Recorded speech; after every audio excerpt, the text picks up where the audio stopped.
जिस उपदेश से राम जी को राजकुमार भगवान राम बने, वो उपदेश आप सुन रहे हैं।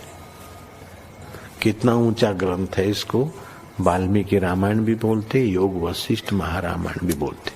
राम तीर्थ ने इसी का बार बार अध्ययन किया था। ये आप भी शांत हो जाएंगे परमात्मा में, और दूसरों को भी शांति देने की क्षमता देने वाला ये सदग्रंथ है।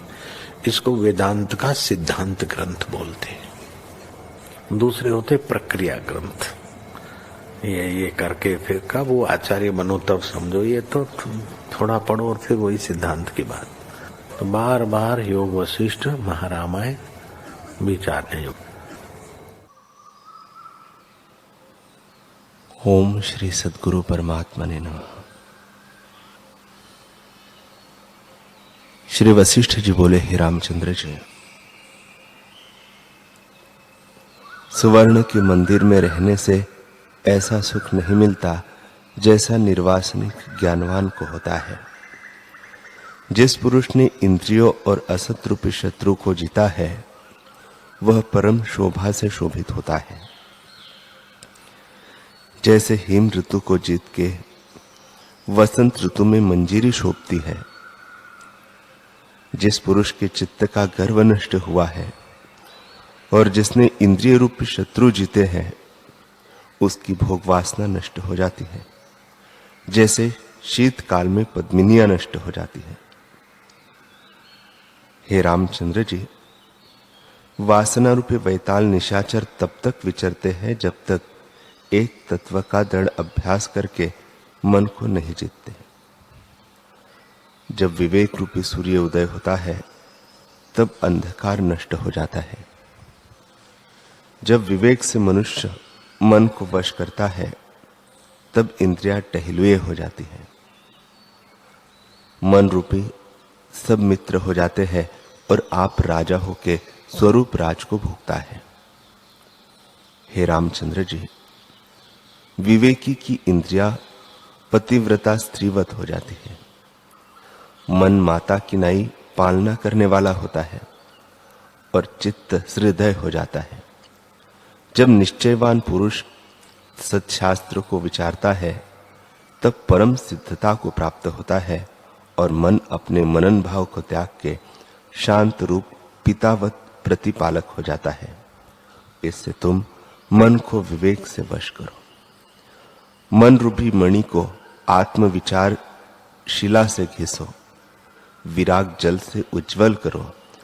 अभ्यास रूपी छेद करके विवेक रूपी तागे से पिरोए कंठ में पहने तो शोभा देती है। ओम श्री सद्गुरु परमात्मा ने नमः। श्री वशिष्ठ जी बोले, हे राम जी, बंधन और मोक्ष का लक्षण सुनो।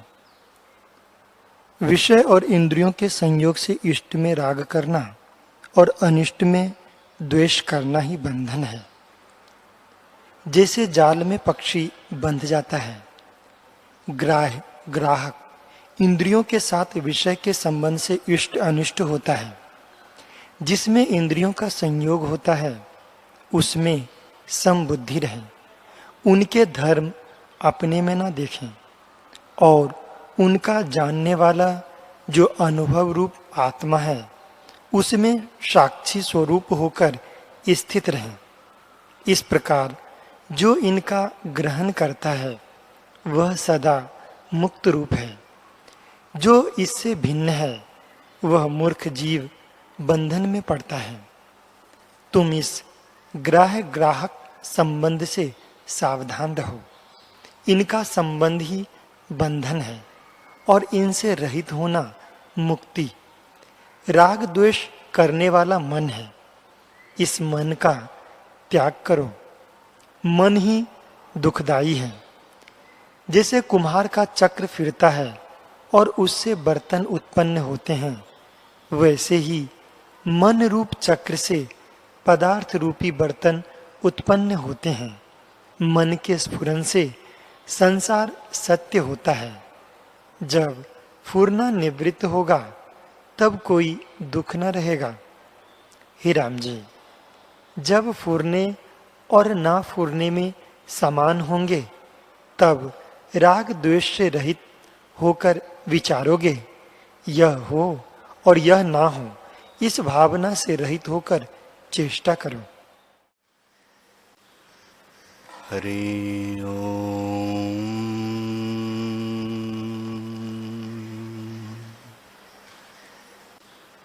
हरि ओम।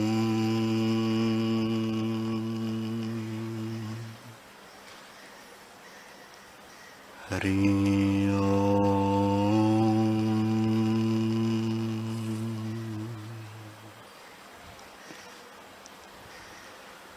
गुरुर्ब्रह्मा गुरुर्विष्णु गुरुर्देवो महेश्वरः गुरुर्साक्षात् परब्रह्म तस्मै श्री गुरवे नमः। श्री योग वशिष्ठ महारामायण निर्वाण प्रकरण सर्ग 267।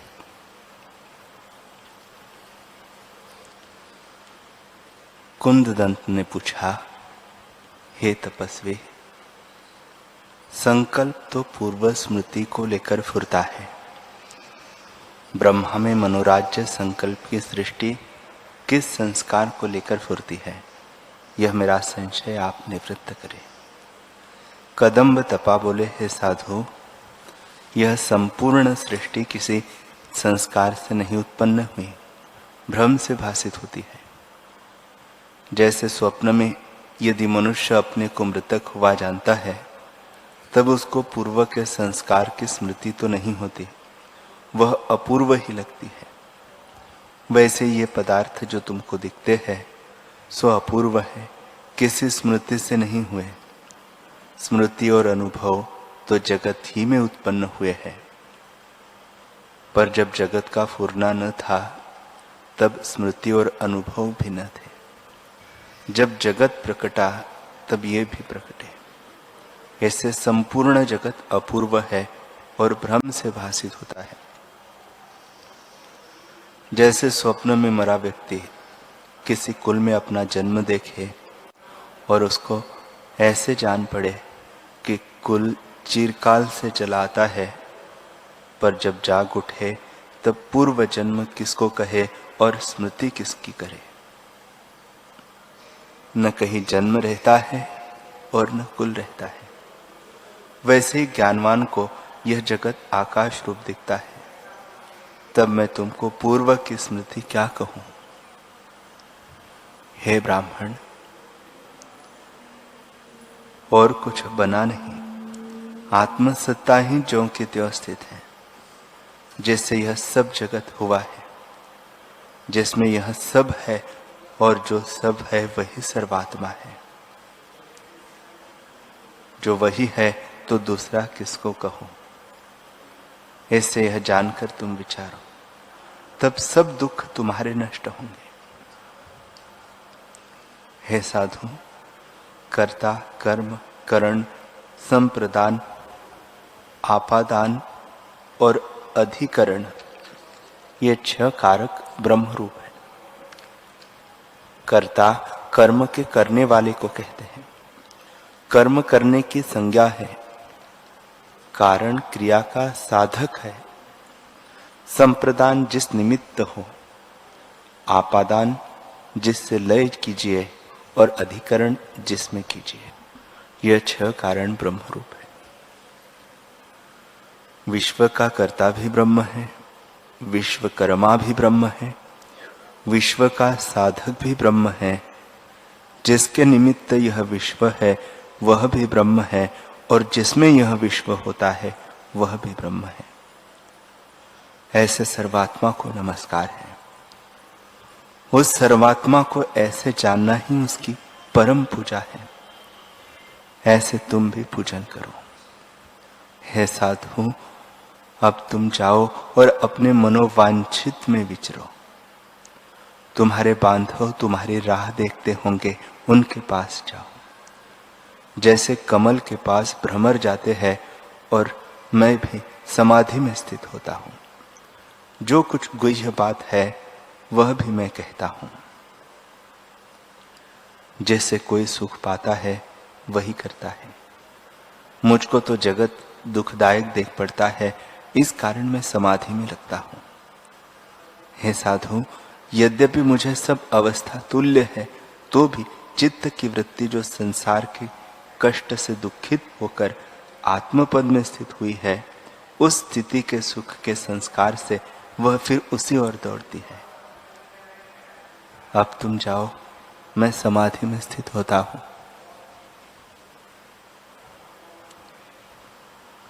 कुंददंत बोले, हे रामचंद्र जी।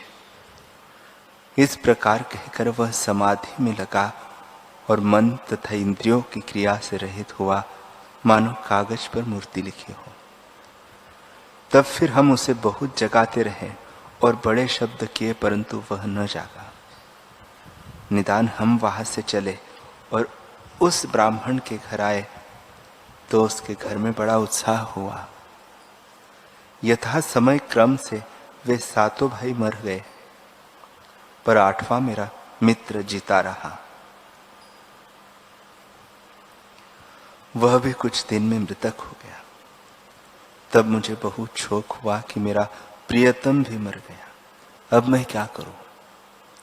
हे रामचंद्र जी, तब मैंने विचार किया कि फिर मैं कदम्ब तपा के पास जाऊं तो मेरा दुख नष्ट होगा। निदान मैं वहां गया और 3 मास पर्यंत उसके पास रहा। उसको मैं जगाता रहा, परंतु वह न जागा। पर जब 3 मास हो चुके तब वह जागा। मैंने उसको प्रणाम करके कहा, हे मुनीश्वर, वे तो अपने अपने राज्य को भोगने लगे और मैं अकेला कष्ट पा रहा हूं। इससे मेरा दुख तुम नष्ट करो, मैं तुम्हारी शरण आया हूं। कदम्ब तपा बोले, हे साधु, मेरे उपदेश से तुझको स्वरूप का साक्षात्कार न होगा, क्योंकि तुझको अभ्यास नहीं है।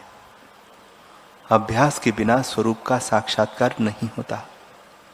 इससे मेरा कहना भी व्यर्थ होगा। मैं दुख नष्ट होने का एक उपाय तुझसे कहता हूं। उससे तू मेरे समान दुख से रहित होकर अनंत आत्मा होगा। हे साधो, अयोध्या नगरी के राजा दशरथ के गृह में राम जी पुत्र हुए हैं, जिनको वशिष्ठ जी बड़ी सभा में मोक्ष उपाय का उपदेश करेंगे। वहां तू जा तो तुझको भी स्वरूप की प्राप्ति होगी, संशय मत कर। हे रामचंद्र जी, जब इस प्रकार उस तपस्वी ने मुझसे कहा, तब मैं वहां से चलकर तुम्हारे पास आया हूं। जो कुछ तुमने पूछा था सो सब वृत्तांत मैंने कहा, और जो कुछ देखा था वह भी कहा। राम जी बोले, हे वशिष्ठ जी, जब वृत्तांत मैंने उससे सुना था वह प्रभु के आगे कहा। वह कुंददंत भी आपके पास बैठा है। अब इससे पूछिए कि स्वरूप की प्राप्ति हुई अथवा न हुई।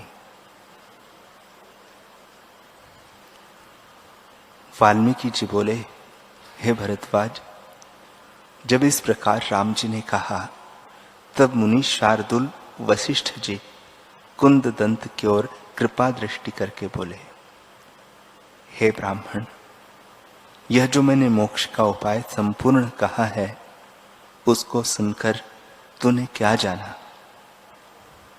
कुंददंत बोले, हे संशयों के निवृत्त करने वाले, तुम्हारे वचन रूपी प्रकाश से मेरे अज्ञान रूपी अंधकार का नाश हुआ है। जो कुछ जानने योग्य पद है वह मैंने जाना, और जो कुछ पाने योग्य था वह मैंने पाया। अब मैं अपने स्वभाव में स्थित हुआ हूं और मुझको कोई कल्पना नहीं रही। मैं अनंत आत्मा, नित्य, शुद्ध, अच्युत, परमानंद स्वरूप हूं। सब जगत मेरा ही स्वरूप है। हे भगवान, अंतःपुर में इतनी सृष्टि के समा जाने का जो संशय मुझे था वह तुम्हारे वचनों से दूर हुआ और अब एक एक राई में मुझको ब्रह्मांड भासित होते हैं और आत्मभाव से दिखाई देते हैं। जैसे अनेक दर्पणों में अपना मुख ही दिखता है वैसे ही मुझको सब और अपना ही आप भासता है। हे भगवान, तुम्हारे वचन मैंने आदि से अंत तक सब सुने हैं। जो परम पावन, सार का परम सार और आत्मबोध का कारण है, उनको विचारने से मेरी भ्रांति निवृत्त हो गई। अब मैं अपने आप में स्थित हुआ हूं। वाल्मीकि जी बोले, जब इस प्रकार कुंददंत ने कहा तब वशिष्ठ जी परम पद पाने का कारण परम उचित वचन फिर कहने लगे कि हे रामचंद्र जी, अब कुंददंत ने आत्म अनुभव में विश्राम पाया है। इसको अब हस्तमलकवत अपना आप अनुभव रूप जगत भासित हो रहा है। आत्मा ही दृश्य रूप होकर दिखता है, आत्मा ही दृष्टा रूप है, दूसरी वस्तु कुछ नहीं। अपना अनुभव ही जगत रूप होकर दिखता है। वह अनुभव आकाश सम शांत रूप, अनंत और अखंड सदा ज्यों का त्यों है। हे साधु, वह नाना रूप दिखता है परंतु नाना नहीं है। वह सदा ज्यों का त्यों अचिंत्य चिन्मात्र परम शून्य है। उसमें शून्य भी शून्य हो जाता है और चेत दृश्य रूप स्फुरण से रहित है, इसी कारण परम शून्य है। बोलता दिखता है परंतु परम मौन है। हे रामचंद्र जी, उसमें जगत कुछ बना नहीं। जैसे स्वप्न में पहाड़ दिखते हैं सो न सत्य है और न असत्य, वैसे यह जगत सत्य असत्य से विलक्षण है, क्योंकि कुछ बना नहीं। जो कुछ दिखता है सो आत्मा है। जैसे रत्नों का प्रकाश चमक होती है, वैसे ही आत्मा का प्रकाश जगत है। और जैसे समुद्र द्रवता से तरंग रूप होकर दिखता है, वैसे ही ब्रह्म संवेदन से जगत रूप होकर भासित होता है। आदि में जो स्पंदन फुराई है वही जगत रूप होकर स्थित है, पर आत्मा कार्य कारण भाव से रहित है। जिसको प्रमाद है उसको वह कार्य कारण भाव सहित भासित होता है और उसके लिए वैसा ही है। पर जो सत्य जानकर पाप करते हैं उनके बड़े पाप उदय होते हैं। वे पहले स्थावर रूप होकर फिर जंगम मनुष्य होते हैं। हे रामचंद्र जी, इस प्रकार यह ज्ञान संवित चैतन्य संबंधी होकर नाना प्रकार के रूप धारण करती है और प्रमाद से भिन्न भिन्न भासती होती है, परंतु स्वरूप से कुछ और नहीं होती, सदा अखंड रूप है। जब तक प्रमाद होता है तब तक जगत का आदि और अंत नहीं दिखता। जब प्रमाद से जागता है तब सब कल्पना मिट जाती है। हे रामचंद्र जी, यह सब जगत जो दिखता है वह कुछ बना नहीं, वही ब्रह्म सत्ता अपने आप में स्थित है। जब जागृत अवस्था का अभाव होता है और सुषुप्ति आती है, तब उसमें न शुभ की कल्पना रहती है और न शुभ की। उदयस्त की कल्पना से रहित केवल अद्वैत सत्ता रहती है। और जब फिर उसमें चैतन्य फुरता है तब फिर स्वप्न की सृष्टि भासित होती है। कहीं स्थावर जंगम सृष्टि दिखती है। जिसमें संवेदन फुरता भासित होता है वह जंगम कहता है, और जिसमें संवेदन का फुरना नहीं भासित होता वह स्थावर कहता है। परंतु और कुछ नहीं, वही अद्वैत अनुभव सत्ता स्थावर जंगम होकर भासित होती है। वैसे ही आत्मा का अनुभव यह जगत भासित होता है। हे रामचंद्र जी, सृष्टि के आदि में परम सुषुप्त सत्ता थी, उसमें संवेदन फुरने से जगत प्रकट हुआ। यह वही संवेदन रूप जगत है और जिस आत्म सत्ता में प्रकट हुआ है वही रूप है, भिन्न कुछ नहीं। जैसे हाथ, पांव, नख, केश आदि सब अंग शरीर रूप है, वैसे यह स्थावर जंगम सृष्टि परमात्मा के अंग हस्त पदादिक है। रोम सृष्टि और नख, केश आदि स्थावर सृष्टि सब आत्मरूप है, दूसरी वस्तु कुछ नहीं बनी। जैसे स्वप्न की सृष्टि अनुभव रूप और संकल्प पूर्व की रचित सृष्टि संकल्प रूप होती है, वैसे यह सृष्टि अनुभव रूप है और किसी कारण से नहीं उपजी, इससे ब्रह्म रूप ही है। ब्रह्म के सूक्ष्म अणु में सृष्टि उपजी है, सो उसका क्या रूप है? ब्रह्म ही सृष्टि है और सृष्टि ही ब्रह्म है।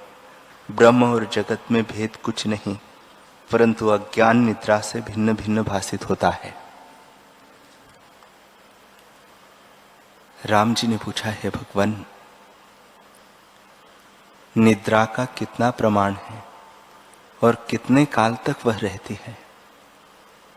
सूक्ष्म अणु में सृष्टि कैसे उपजी है और कैसे स्थित है? अणु में उसकी क्यों संज्ञा है और अनंत होकर है? अनंत क्यों कर है? देवता असुर आदि जिसे प्राप्त हुए हैं वह चित्त क्या है? श्री वशिष्ठ जी बोले, हे रामचंद्र जी, अज्ञान निद्रा अपने काल में तो अनादि है और नहीं जानी जाती कि कब हुई है, और अंत भी नहीं जाना जाता कि कब तक रहेगी। अज्ञान काल में तो इसका आदि अंत प्रमाण कुछ नहीं भासित होता, पर बोध में इसका अत्यंत अभाव दिखता है। चित्त सत्ता की जो अनंतता पूछो तो वह तो अद्वैत चिन्मात्र आत्म समुद्र है। उसमें सूक्ष्म भाव अहम अस्मि की जो संवित फुर्ती है, उसका नाम चित्त है। उस चित्त ही में आगे चलकर जगत होता है। शुद्ध चिन्मात्र में संवेदन चित्त फुरता है, उसमें यह जगत है। वही चित्त सत्ता देवता असुर जंगम रूप होकर भासित होती है। वही नाग पिशाच कीट आदि स्थावर जंगम रूप दिखता है। वास्तव में चैतन्य सत्ता ही है, उससे भिन्न कुछ नहीं। सब चिदाकाश रूप है, फूरने से नाना प्रकार का दिखता है। हे रामचंद्र जी, परम शुद्ध चिदणु से मिलकर चित्त अनेक ब्रह्मांड धारण करता है और उस सूक्ष्म अणु में अनंत ब्रह्मांड फुरते हैं, परंतु वे उससे भिन्न नहीं है। जैसे एक पुरुष शयन करता है तो उसको स्वप्न में अनेक जीव दिखते हैं और उन जीवों में अपने अपने स्वरूप की सृष्टि फुरती है, तब अनेक सृष्टियां हो जाती है। वैसे ही सूक्ष्म चिदणु में अनंत सृष्टियां फुरती है, परंतु आत्मसत्ता से भिन्न कुछ नहीं बना। जैसे सूर्य की किरणों में अनंत सूक्ष्म त्रस रेणु होते हैं, वैसे ही परमात्मा सूर्य के चित अणु सूक्ष्म है। इस त्रस रेणु से भी सूक्ष्म चित अणु में जीवों की अपनी अपनी अनंत सृष्टियां फुरती है। हे रामचंद्र जी, जब तक चित्त फुरता रहता है तब तक सृष्टियों का अंत नहीं आता। असंख्य जगत भ्रम आगे देखे हैं और असंख्य ही आगे देखेंगे। जब चित्त फुरने से रहित होता है तब जगत की कल्पना मिट जाती है। जैसे स्वप्न में सृष्टि दिखती है और बड़े व्यवहार होते हैं, पर प्राणी जाग जाते हैं। पर तब स्वप्न की सृष्टि, व्यवहार की कल्पना भी मिट जाती है और अपना अद्वैत आप भासित होता है। वह शेषी चित्त के ठहरने से सब भ्रम मिट जाता है। हे रामचंद्र जी, सूक्ष्म चित्त अणु की भी संज्ञा तब हुई है जब इसको चित्त का संबंध हुआ है। जब चित्त को अपने स्वभाव में स्थित करोगे, तब द्वैत कल्पना और सूक्ष्म स्थूल भाव मिट जाएंगे। इसकी सूक्ष्म संज्ञा अविद्यक भाव से है, जो इंद्रियों का विषय नहीं, इससे अणुता है। यह जीव सूक्ष्म अणु में भी व्यापा हुआ है, इससे सूक्ष्म अणु कहता है। और अनंतता इस कारण है कि सबको धारण कर रहा है। हे रामचंद्र जी, यह जगत अभाव मात्र है। जैसे मरुस्थल में जलाभास होता है, वैसे ही आत्मा में जगत दिखता है। जब यह जगत ही नहीं है, तो इसका कारण किसे कहिए। आदि सृष्टि बिना कारण की उपजी है और फिर उसमें कारण कार्य भासित होने लगे हैं, सो आभास की दृढ़ता से ऐसा हुआ है। जैसे बिना कारण के स्वप्न में आदि सृष्टि, बीज, वृक्ष, कुम्हार, मिट्टी और घट इकट्ठे प्रकट हो आते हैं। जब उस स्वप्न की दृढ़ता होती है, तब कारण और कार्य भासित होते हैं। परंतु जो सोया पड़ा है, उसको दृढ़ रूप से भासित होते हैं। वैसे ही अज्ञानी को जगत का कार्य कारण दृढ़ भासित होता है और ज्ञानवान को सब अपना ही रूप दिखता है। जैसे स्वप्न से जागने पर स्वप्न की सृष्टि अपना रूप ही दिखती है कि मैं ही था और कुछ न था, वैसे ही ज्ञानवान को सब जगत आकाश रूप दिखता है। पृथ्वी, जल, तेज, वायु, आकाश, देवता, मनुष्य, पशु, पक्षी, पर्वत, वृक्ष, नदी आदि सब स्थावर जंगम जगत आकाश रूप है और संवेदन के फुरने से देख पड़ता है। वास्तव में भिन्न कुछ नहीं है। हे रामचंद्र जी, यह जगत चित्त में स्थित है।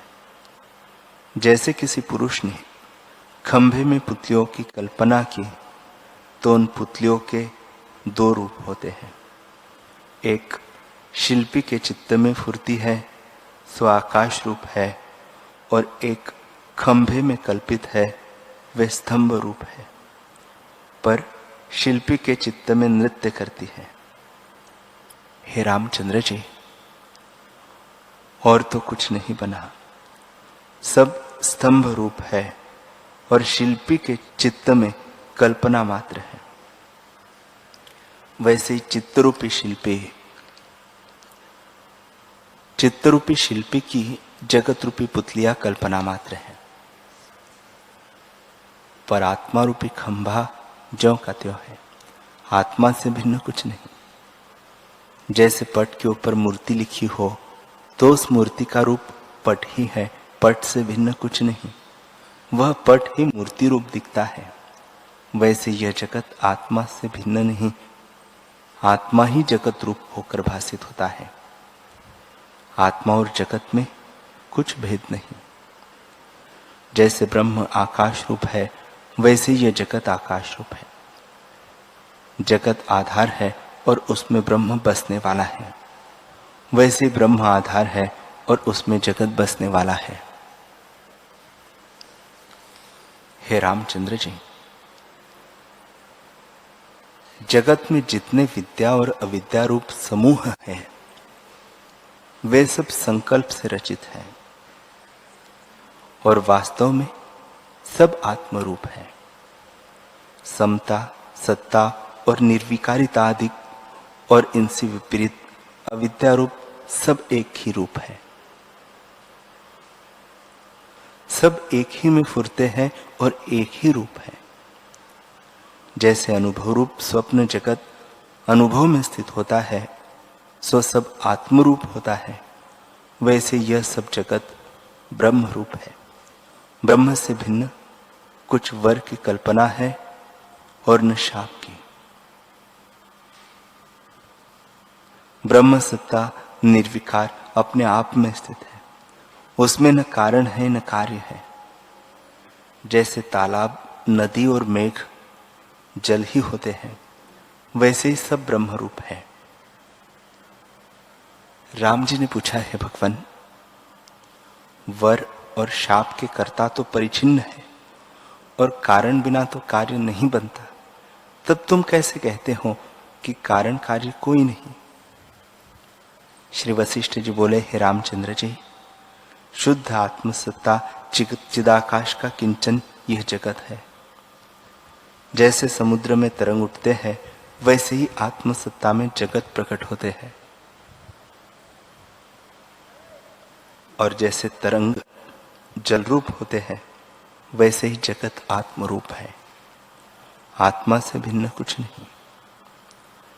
जैसे आदि में परमात्मा से सृष्टि का स्फुरण हुआ है, वैसे ही स्थित है, अन्यथा नहीं होता। सब जगत संकल्प है। अनेक प्रकार की वासना संवेदन में फुरती है, पर जिनको स्वरूप का विस्मरण हुआ है, उनको यह जगत सत्य रूप दिखता है। जो उनको विचार उत्पन्न हो तो वही काम है।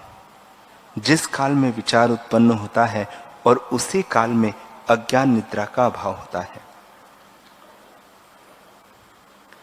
हे रामचंद्र जी, जब विचार अभ्यास करके मन तद्रूप होता है, तब यथाभूत दर्शन होता है और संपूर्ण ब्रह्मांड अपना ही रूप भासित होता है, क्योंकि वह अपने आप में ही स्थित है। सबके अधिष्ठान आत्मसत्ता में अहम प्रतीति होती है, इस कारण अपने आप में सृष्टि भासित होती है। जैसे स्पंदन फुरते हैं, वैसे ही उनकी सिद्धि होती है। पहले निरावरण दृष्टि होती है।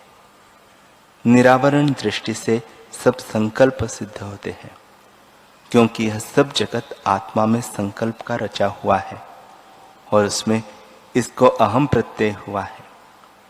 हे रामचंद्र जी, जो यह संकल्प उठता है कि यह कार्य ऐसे हो, तो वह वैसे ही होता है। हे राघव, शुद्ध संवेदन में जैसा संकल्प होता है, वही होकर भासित होता है। यह जगत संकल्प रूप ही है, संकल्प से भिन्न नहीं।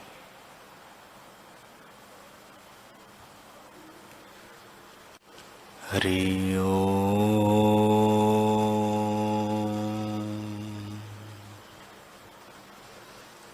हरि ओम।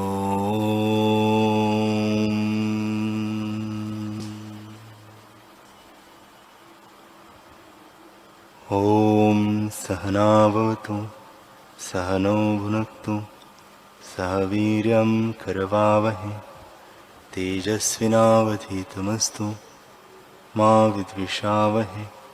ओम शांति शांति शांति। श्री सद्गुरुदेव भगवान की जय।